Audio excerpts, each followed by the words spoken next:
네, 오늘 말씀은 3차 전도 여행에 바울이 움직였던 그 내용의 시작입니다. 23절부터 이제 시작이 되는데 오늘 말씀 24절부터는 이제 에베소에서 있었던 일들에 대해서 쭉 나옵니다. 19장까지 또 20장에도 그 내용들이 이제 나와서 이제 고별 설교하는 내용까지 쭉 나오는데 3차 전도여행의 이 중심지는 바로 이 에베소입니다. 에베소. 갈라디아 부르기아 땅을 이제 지나서 에베소에 도착해서 많은 이제 선교의 일을 감당하는데 다른 지역에는 잠깐 머물렀습니다. 잠깐 전하고 핍박당하고 또 다른 지역으로 가고 또 잠깐 전하고 핍박당하고 다른 지역으로 가고 이렇게 이제 하게 되었는데 이 에베소에서는 이제 3년이라는 시간을 보내게 되죠. 3년을 에베소에서 보내게 되고 고린도에서는 1년 6개월을 보내게 됩니다. 그런 어떤 시간을 계속해서 오랜 시간 동안 바울이 이제 보내는 것은 특별한 의미가 있는 거죠. 그곳에서 무언가를 계속해서 하나님의 마음을 가지고 나아가는 그 부분들이 있기 때문에 오랜 시간 동안 무언가 사역을 할 수밖에 없는 그런 부분들이 있습니다. 이 에베소라는 지역은 아주 중요한 지역입니다.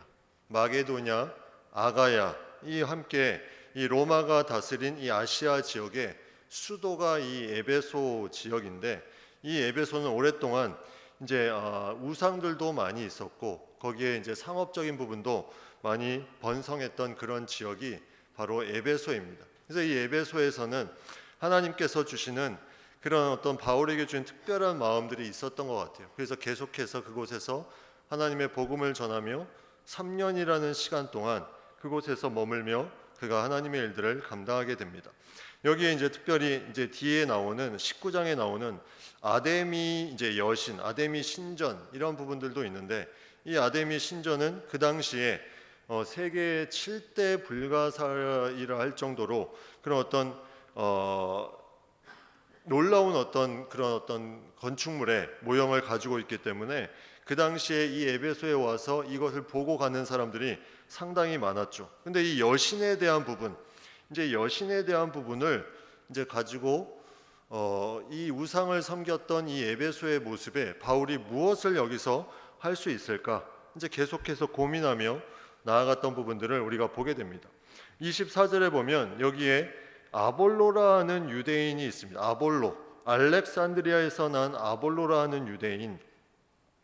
아볼로라는 유대인의 어떤 부분들을 보면 이 유대인이라고 하지만 이의 원래 출신은 알렉산드리아에서 났다. 이 알렉산드리아는 이제 그 북아프리카 지역에 있는 어떤 한 지역이죠.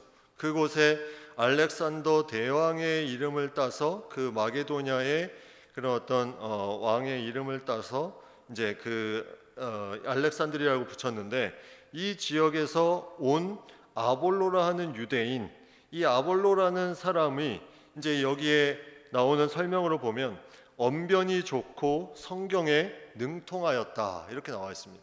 언변에 좋고 성경에 능통하였다. 이 말을 잘하고 성경도 잘 아는 그런 인물이 바로 이 아볼로라는 거였죠. 아볼로는 이런 어떤 하나님의 어릴 적부터 성경에 능통하고 하나님의 말씀을 가지고 계속해서 나아갔던 이런 인물이고 또 여기에 언변까지 좋으니 많은 사람들이 이 말을 듣고 성경에 이런 좋은 내용이 있구나 하면서 이제 이것을 전하고 또 전했던 이 인물이 이제 아볼로인데 주의도를 배워서 열심으로 예수에 가는 것을 자세히 말하여 가르치나 그가 요한의 세례만 알따름이라. 예수에 관한 것을 가르쳤는데 그가 요한의 세례만 알따름이다 이렇게 나와 있습니다. 요한의 세례만 알다. 왜 예수님을 전하면서 그가 요한의 세례만 알고 있었을까? 예수님의 세례를 왜 그가 몰랐을까?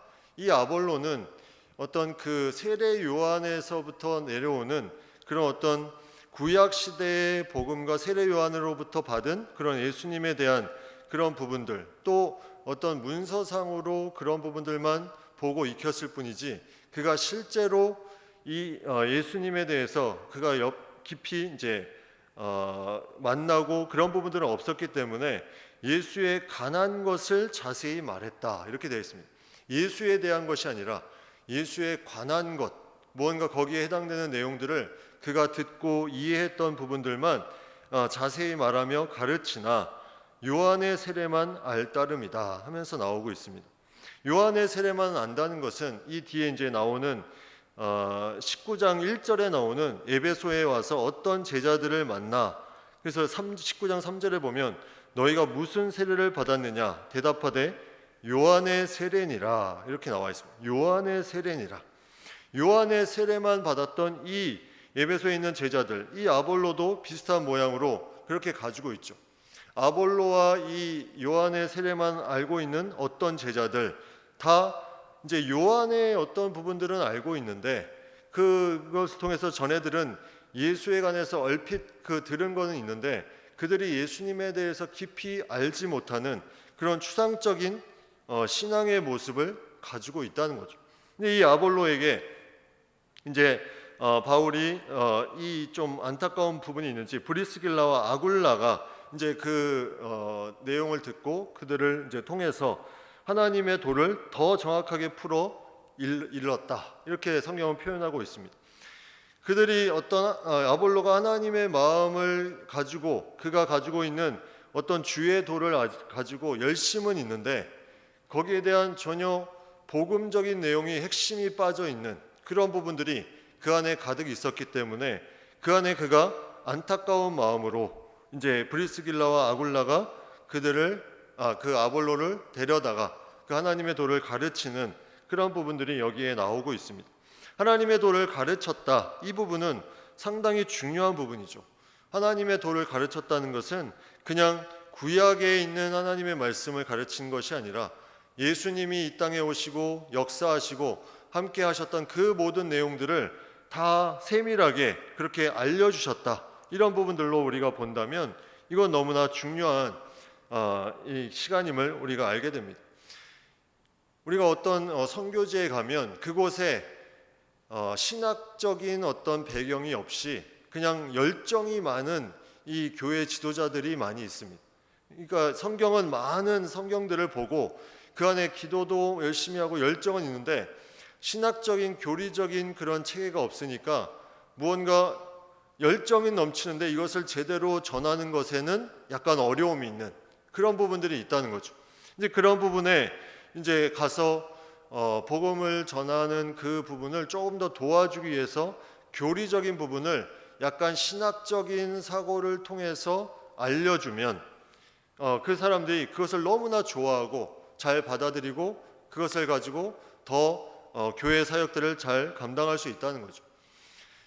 중국에도 이제 그러한 부분들이 많이 있었습니다. 지금은 이제 정권이 바뀌고 핍박이 있고 코로나로 이제 그런 부분들이 거의 다 많이 이제 철수를 한 상태고 이제 그 가운데서도 진행은 하고 있지만 제가 중국에 있을 때도 그런 사역, 신학교 사역을 하는 부분에 가면 그 집에서 신학교에 있는 과정을 거기 나오신 선교사님 또는 한국에서 단기로 오시는 목사님이나 교수님을 통해서 집중적으로 교육을 받습니다.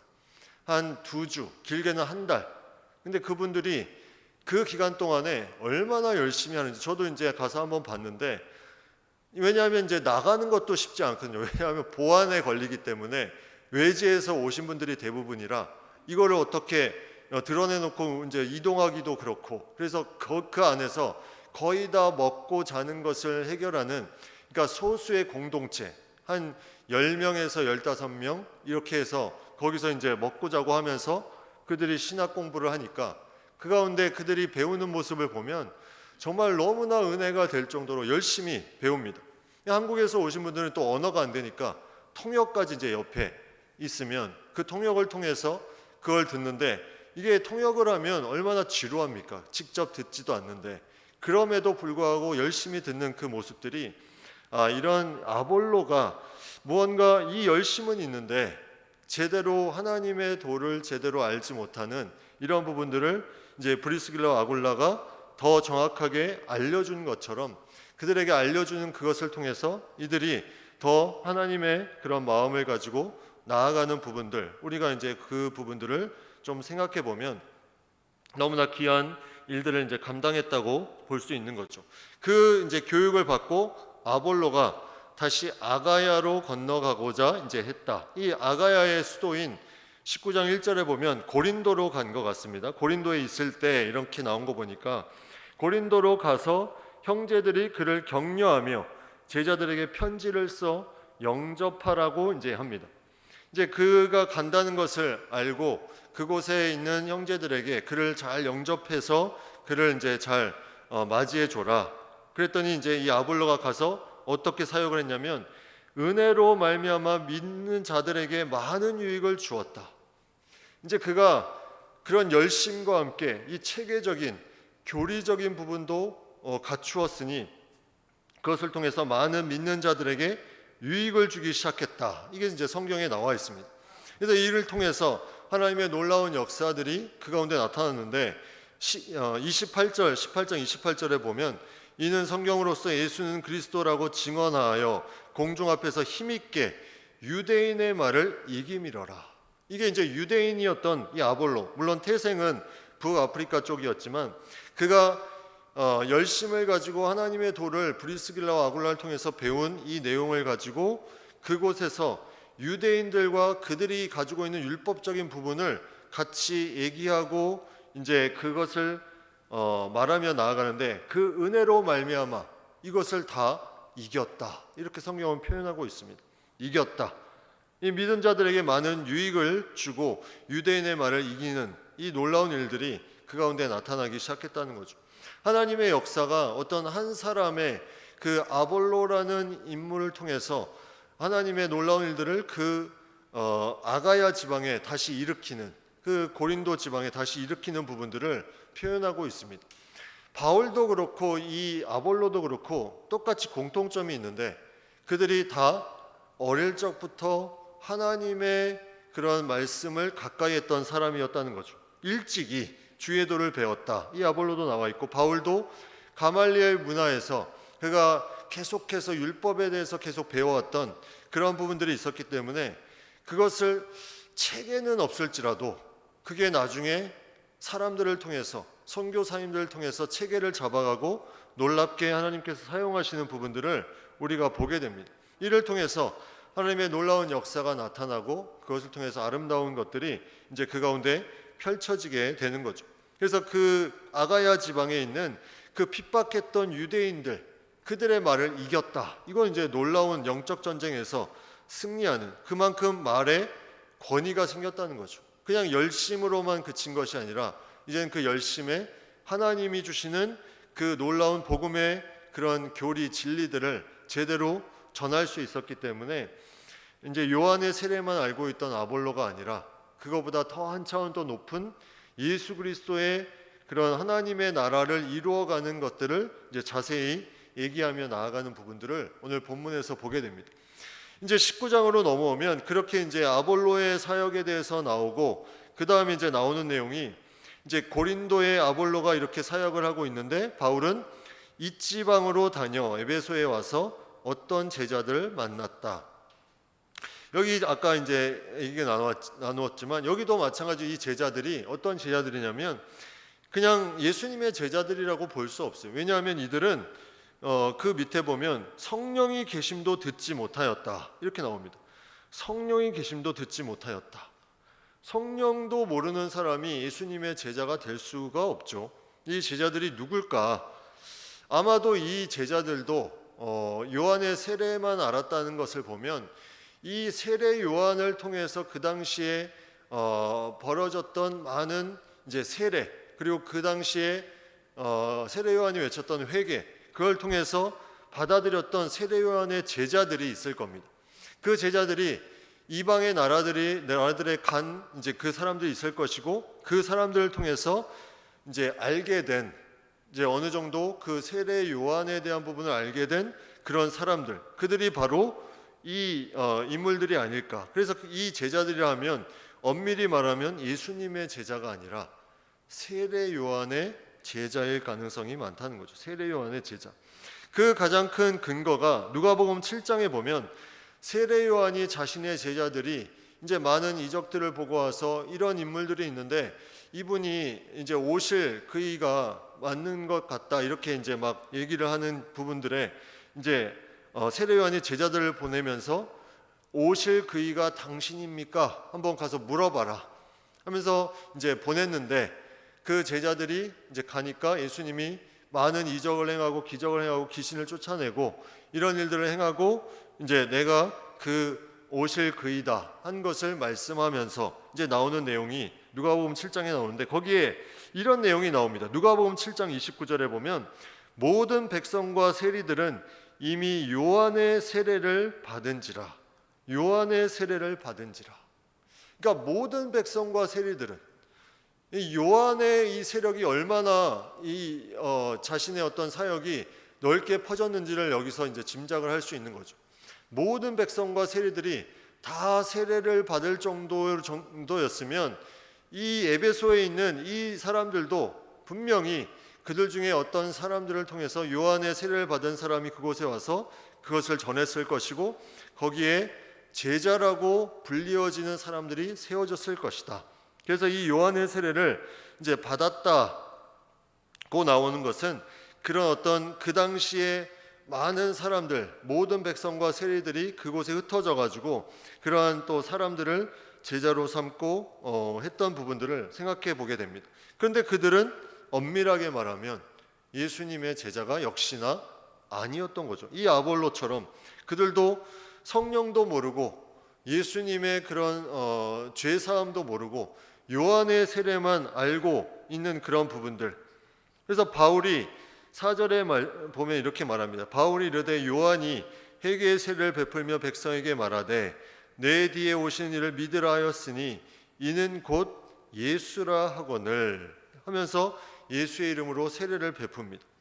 이제 바울이 본격적으로 그가 하나님의 그 도, 이 브리스길라와 아굴라가 전했던 이 하나님의 도를 바울이 그 제자들에게 직접적으로 이제 전하면서 예수의 이름으로 세례를 베푸는 내용이 이제 나오죠. 이 예수의 이름으로 세례를 베풀면서 그들에게 이 일을 행하였더니 어떤 역사가 나타났냐면 바울이 세례를 베풀면서 안수를 했다.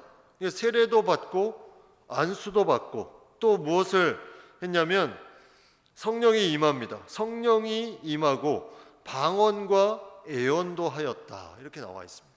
그러니까 이들이 엄밀히 말하면 참된 구원을 받은 백성이라기보단 그냥 세례 요한의 그런 도를 아는 백성이었는데 세례받고 안수도 받고 성령이 임하니 은사도 받고 방언도 하고 예언도 하고 이런 부분들이 나타납니다. 이런 사람들이 12사람이 되었다. 근데 여기 이제 나오는 내용 중에 중요한 내용이 8절에 나옵니다. 바울이 이제 이런 사람들을 만나고 회당에 들어가서 그가 또 하나님의 나라에 대해서 이제 강론하며 건면합니다.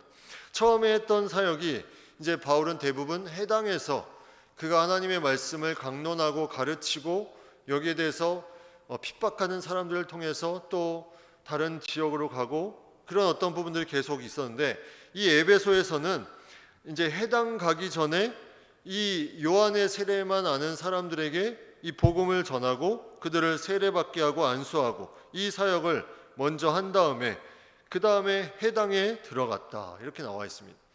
이 바울의 원칙이 있었는데 그게 회당에 가는 부분이었는데 그 원칙이 영혼에 대한 원칙을 앞설 수는 없었다는 거죠.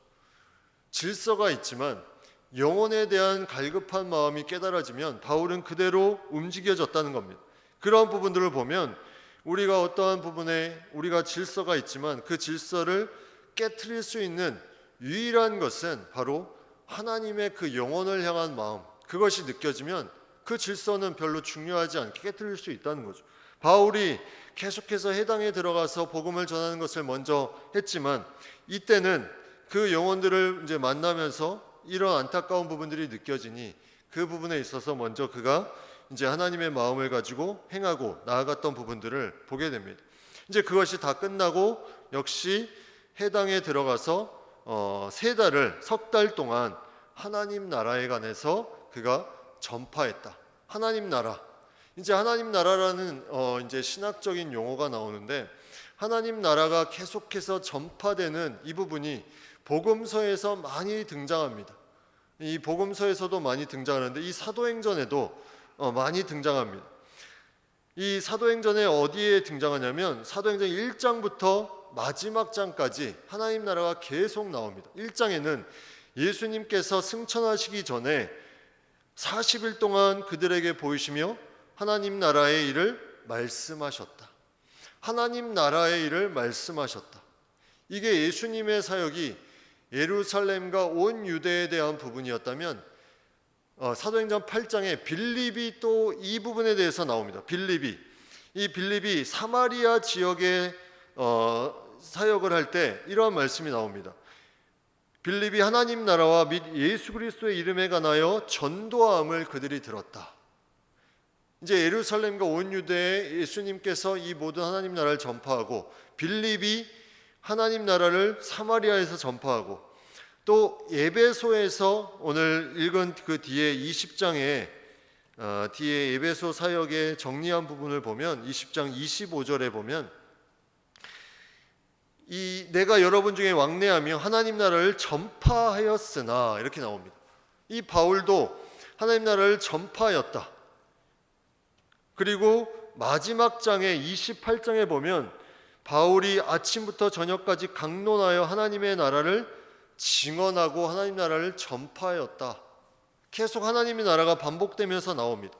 1장부터 끝장까지 계속해서 하나님 나라가 반복해서 나오는 부분들, 이 하나님의 나라에 대해서 예루살렘, 온 유대, 사마리아, 빌립을 통해서 또 땅끝까지 이 바울을 통해서 계속해서 증거되는 이 하나님 나라가 이루어지고 있고 이루어졌고 또 그것이 완성될 것이다. 이것을 계속해서 사도행전이 보여주고 있다는 거죠. 이것이 마지막까지 계속해서 이루어지는 하나님의 나라가 이 사도행전의 역사 가운데 우리에게 보여주고 있는 부분들이 바로 이런 부분들입니다. 이 부분이 너무나 중요하죠. 오늘 본문에도 이 바울이 해당에 들어가서 하나님 나라에 관해서 강론하며 권면했다.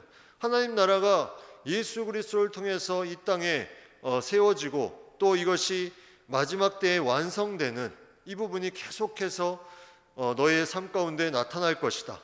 그래서 그의 나라와 의를 구하는 것이 참된 그런 신앙의 모습임을 계속해서 말씀하는 그런 내용으로 이제 복음을 전하고 권면하였더니 역시나 이곳에서도 어떤 일이 일어납니까? 핍박하는 사람이 생깁니다. 비방하는 사람. 그래서 순종하지 않고, 여기서 말하는 순종은 말씀을 그대로 듣지 않았다는 거죠. 마음이 굳어 그들이 말씀을 듣지 않고 무리 앞에서 이 돌을 비방하였다. 이렇게 나와 있습니다. 비방하였다. 비방할 때 이제 바울은 그곳을 떠납니다. 보통 대부분 비방하고 핍박이 있으면 그곳을 떠나지만 떠나면서 그 만났던 영혼들을 돌아보고 또 다른 지역에 가서 또 해당에 들어가서 복음을 전하며 나아갑니다. 근데 이 에베소에서는 바울이 그 우상에 대한 부분을 더 많이 봤는지 아니면 더 심각함을 느꼈는지 그냥 떠나지 않았어요. 거기에 그들을 떠나 제자들을 따로 세우고 두란노 서원에서 날마다 강론하였다 이렇게 표현하고 있습니다. 제자들을 따로 세우고 두란노 서원에서 날마다 강론하였다. 두란노 서원에서 날마다 강론했는데 그거를 2년 동안 했는데 2년 동안 하니까 그 당시에 거기에 있는 유대인이나 헬라인이 다 주의 말씀을 들었다. 이렇게 나와 있습니다. 주의 말씀을 들었다는 것은 복음을 다 영접했다는 것이 아니라 거기에 사는 모든 유대인과 헬라인들이 2년 동안 이 말씀을 다 들었다는 거죠. 얼마나 열심히 전했을까 바울이. 이 두란노 서원에서 아무리 교회에서 이러한 말씀을 계속해서 전한다 한들 그 당시에 이런 모든 유대인이나 헬라인이 이것을 들을 수 있었을까? 아마도 계속해서 아침, 점심, 저녁으로 이 부분을 전하지 않았을까? 이런 부분들을 생각하게 됩니다. 이 에베소라는 지역은 이 로마에서 가장 중요하게 보는 그런 한 지역이었어요. 로마의 속주와 같은 아주 큰 도시이기도 했지만 고린도보다도 더 큰 도시였지만 그곳에 많은 이제 상업적인 부분도 있었고 종교적인 부분도 있었고 중심적인 역할을 했던 지역이기 때문에 사람들이 많이 있었죠. 유대인들이 그곳에 많이 있었고 그곳에서 많은 활동을 했었는데 그걸 통해서 이제 그 유대인들과 헬라인들이 이 바울의 복음을 전하는 걸 통해서 다 주의 말씀을 들었다. 근데 이 말씀을 전파하면서 하나님이 역사를 하십니다. 어떻게 역사하냐면 바울의 손으로 놀라운 능력을 행하게 하셨다. 마치 그 복음이 황폐한 곳에 그들을 믿게 하기 위해서 하나님이 모든 이적을 일으켰던 그런 어떤 복음서의 역사와 같이 이 에베소에서도 하나님이 이 바울을 통해서 놀라운 역사를 일으켰는데 그게 이제 우리가 많이 들었던 바울의 몸에서 손수건이나 앞치마를 가져다가 병든 사람에게 얹으면 그 병이 떠나고 악기도 나아갔다. 이렇게 표현하고 있습니다. 바울의 몸에서 손수건이나 앞치마를 가져다가 병든 사람에게 얹었더니 바울이 안수한 것도 아닌데 앞치마나 그런 손수건을 가져다가 얹었더니 병이 떠나고 악기도 나아갔다. 이런 놀라운 역사가 나타나니 이제 사람들이 너무 신기한 거죠. 어떻게 이것이 이루어질 수 있을까? 어떻게 이것이 이루어질 수 있을까 하면서 그들이 고민하면서 가지고 있던 자신들의 어떤 마술적인 부분을 행하는 사람들이 우리도 저거다. 우리가 했던 마술보다 저게 더 마술 같다 하면서 그들이 이제 따라합니다. 마술사들이 하는 마술은 뭡니까? 그들이 기술을 배워서 이제 눈속임을 하는 거죠. 눈속임. 진짜의 능력은 아니지만 그 가운데 눈속임을 하면서 그걸 통해서 이제 돈벌이를 했던 그 마술을 행하기 위해서 많은 책들이 있어요. 그들이 보는 정말 돈벌이에 가장 유익했던 자신들만이 아는 그런 비법, 이걸 가지고 있는 마술책이 있었는데 그걸 가지고 마술 행했던 사람들이 우리가 모르는 마술을 하네? 이렇게 된 거예요. 그랬더니 이제 그들이 우리도 저 마술을 해야 되겠다 하면서 이제 마술하는 유대인들이 이제 악기 들린 사람들에게 그들도 시험 삼아서 똑같이 합니다. 그리고 사람 중에 또 어떤 사람이 있었냐면 유대의 한 제사장 스게와라는 제사장의 7 아들도 이 일을 행했다. 그러니까 마술을 행하던 사람들도 행하고 제사장도 이 일을 행합니다. 이 유대의 제사장 스게와가 어떤 사람일까? 스게와. 이 스게와라는 사람은 좀 신비한 인물입니다. 다른 데도 나오지 않고 제사장이라고 했는데 이게 정말 유대의 제사장이었을까? 아마 이 제사장도 이 에베소에 와서 제사장의 모습을 가지고 있었지만 이방의 그런 아데미 여신과 좀 혼합되는 그런 종교로, 그런 이방 종교와 혼합된 그런 종교의 제사장으로 전락한 사람이 아닐까 추측을 해볼 수 있습니다. 그런 제사장 스게와가 7 아들과 있었는데 이 일을 동일하게 행하였다. 성경은 이렇게 표현하고 있어요. 이 일을 동일하게 행하였다. 그때 이제 귀신이 하는 말이, 재밌는 말이 나오죠. 여기서 너희는 누구냐? 너희는 누구냐? 악기 들린 사람이 그들에게 뛰어올라 눌러 이기니 그들이 상하여 벗은 몸으로 그 집에서 도망하는지라. 바울도 알고 예수도 아는데 너희는 누구냐? 이렇게 이제 말을 합니다. 이제 황당한 거죠. 똑같이 했는데 왜 나는 모르지? 이제 이런 생각을 할 수 있는데 이게 그들이 생각하는 이 기술적인 부분이 아님에도 이들은 기술로 무언가 해결하려고 하는 그런 부분들이 있었다는 거죠. 내가 이 기술을 쓰면 저 귀신이 쫓겨나간다. 내가 이 기술을 쓰면 저 귀신이 나갈 것이다. 이런 부분들을 가지고 했는데 이제 그가 이제 어이없는 수치를 당한 거죠. 그런데 여기서 우리가 또 하나 생각해 볼 것은 이러한 마술사들, 이러한 스게와 7 아들, 여기서 배울 점이 하나 있습니다. 뭘 배워야 되냐면 이들은 그 능력을 그대로 믿었다는 거예요. 이렇게 하니까 나타나는구나. 그들은 이제 성령이란 걸 모르고 했겠죠. 그러니까 이렇게 하니까 무언가 나타나는구나. 그 기적과 이적이 자신들이 감당하고 말고는 이제 그런 개념을 떠나서 이렇게 하니까 그 귀신이 쫓아나는구나. 이런 생각을 가지고 있었는데 반면에 어떤 사람들이 있을까요? 성령의 능력은 아는데 귀신을 쫓아내거나 이 놀라운 능력을 베풀려고 시도조차 하지 않는 그런 부분들이 어쩌면 우리 믿는 사람에게는 더 심각한 아무런 하나님의 기대가 없는 그런 신앙의 모습으로 살아가는 모습이라는 생각을 해봅니다. 왜냐하면 그 성령의 능력이 분명히 있는데도 그 능력을 본인이 제한시키고 내가 그 일은 할 일이 아니야. 그런 부분에 있어서는 이 마술사들과 스게와의 일곱 아들은 너무나 본받을 점이 있습니다. 그들은 그 능력을 그대로 믿었다는 거죠. 물론 그들이 성령을 몰랐지만 그걸 가지고 그대로 나아가면서 행했습니다. 근데 우리는 그런 모습을 보고도 그냥 지나칩니다. 성령이 있음에도 불구하고 우리는 그것을 행하지 않는 부분들, 그 부분들이 우리가 바로 이들의 모습을 통해서 배울 점이죠. 우리가 몸이 아픈 사람, 또 귀신 들린 사람, 또 이상한 어떤 부분을 가지고 있는 그런 부분들, 성령의 능력으로 우리가 행할 수 있습니다. 그 능력을 이미 주셨기 때문에 그 권세로 우리가 행할 수 있는데 우리는 거기에 움츠려두는 그런 신앙의 모습이, 우리의 모습이 많이 있다는 거죠. 이거는 하나님의 능력을 내가 축소시키는 부분이라고 우리가 생각해 보면 이들의 모습, 이런 부분들도 우리가 한번 생각해 봐야 될 그런 부분입니다.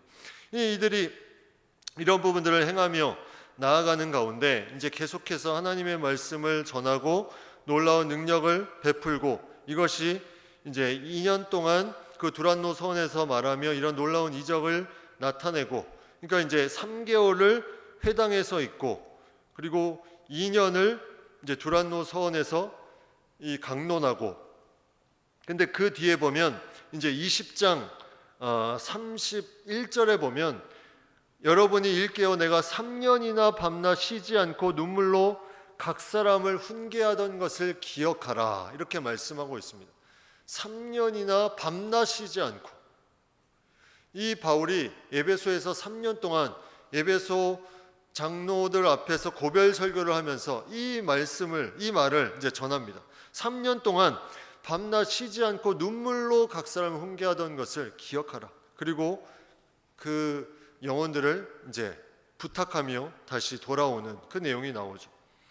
바울의 이 능력이, 이 밤낮 쉬지 않고 열심을 다했던 이 능력이 하나님의 그 손수건과 앞치마를 통해서 놀라운 이적이 나타나고, 이러한 부분들이 계속 그 지역에 많은 사람들에게 퍼져나가니 유대인과 헬라인이 그것을 다 들을 수밖에 없는 상황이 나타난 거죠. 능력이 나타나고 말씀이 선포되는 곳에 소문이 퍼지면서 사람들이 몰려옵니다. 하나님의 영적인 역사가 그들에게 일이 나타나고 많은 사람들이 이 당시 에베소의 이제 인구가 한 30만 정도 됐다고 보통 얘기해요. 30만. 그 당시에는 큰 도시였는데 그 인원들이 다 와서 이런 말씀을 듣고 이제 가게 되었다. 이제 그것을 이제 행하고 나아가는 부분들, 이제 그 뒤에 어떠한 일이 나타나냐면 17절에 보면 이렇게 이제 말씀합니다. 에베소에 사는 유대인과 헬라인들이 다 이 일을 알고 두려워하며 주 예수의 이름을 높였다. 그러니까 그 바울의 놀라운 역사가 바울을 통해서만 나타나고 다른 사람들이 따라해도 아무리 나타나지도 않습니다. 그러니까 이 놀라운 성령의 역사를 이제 알고 두려워하고 주 예수의 이름을 높였다. 예수의 이름으로 그 능력이 나타나니 높이고, 그 다음에 두 번째는 18절에 믿은 사람들이 많이 와서 자복하여 행한 일을 알렸다. 자복하였다. 회개 운동이 일어납니다. 하나님의 복음이 전해지는 곳에 그들이 살았던 삶에 대한 두려운 마음에 그들이 예수의 이름을 힘입어서 회개하기 시작합니다. 회개 운동이 일어납니다. 평양 대부 운동이 바로 이 회개 운동이었죠. 한 사람의 고백을 통해서 이 회개 운동이 일어나는데 그 성령의 놀라운 역사가 그 가운데 나타나며 믿는 사람들이 많이 와서 자복하였다. 행한 일을 알렸다. 이들이 가지고 있는 죄악을 다 끄집어서 다 알리며 다 나타냈다는 거죠. 그리고 또 하나의 놀라운 역사, 이 마술을 행하던 사람들이 변화됩니다. 그들이 그 책, 그들이 돈벌이가 되는 그 귀한 책을 다 모아서 은 5만이나 되는 책을 한 번에 모든 사람 앞에서 불사릅니다. 이게 이제 중요합니다. 내가 그냥 알아서 치운 게 아니라 내가 보이는 데서 모든 사람 앞에서 불살랐다.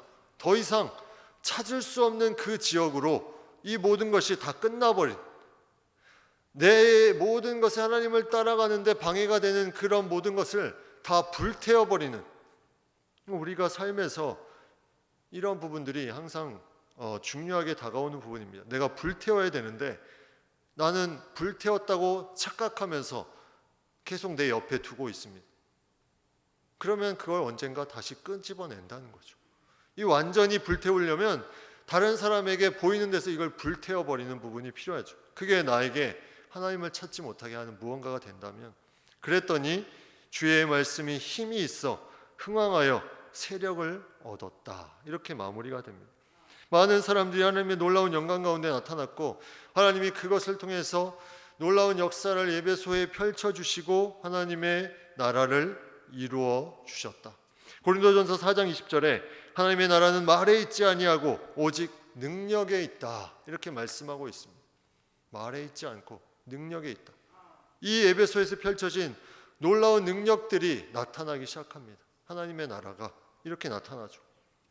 복음의 역사가 그 증거로 능력으로 나타나는 부분들, 오늘 말씀처럼 우리가 하나님의 나라를 이뤄가는 귀한 역사 가운데 우리가 어떤 제한되는 것이 아니라 하나님이 주신 마음을 가지고 복음을 가지고 나아갈 때 이 놀라운 성령의 역사가 그 가운데 펼쳐짐을 우리가 보고 고백하며 믿음으로 나아가는 우리 모두가 되기를 간절히 바랍니다.